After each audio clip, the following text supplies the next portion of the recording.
One of the pure delights of gardening for me is sowing seeds.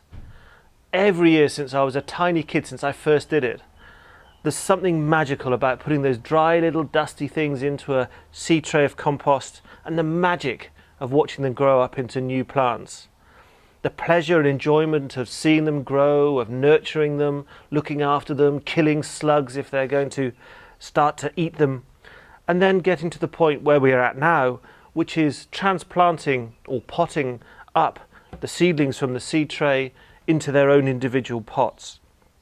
This is a job that requires a little bit of care and attention. They're still quite delicate plants, but it's a very straightforward process, and you need some pots and possibly two tools. You definitely need a dibber pricker, and if you don't want to use your hands filling the pots, you can use a potting trowel, which is available in both left and right-handed models. So I'm going to get on and do some of my favourite job.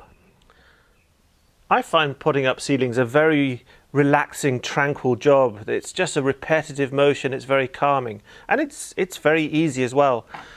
My nails are not so delicate that I need to use the potting trowel, so I just fill the pot with compost, give it a tap, use the base of another pot just to firm the compost down, not really hard, but just to give it a firmness. And then depending on the side of the seedling, you either use the pointy end to make a little hole for the delicate roots, or in this case, because the seedlings are quite large, I'm going to use the spoon end and just make a little hole in the compost here, ready to take the seedling.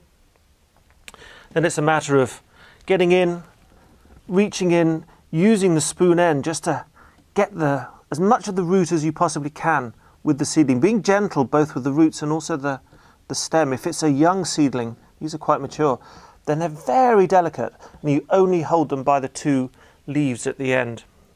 Then we've got a good root mass here, tease it into the pot, put it in gently, firm the compost around it. You need this gap at the top for the water, so the water soaks into the compost. There we have a seedling ready to go into the box and ready to be watered in. Very straightforward, very easy, and a new baby plant.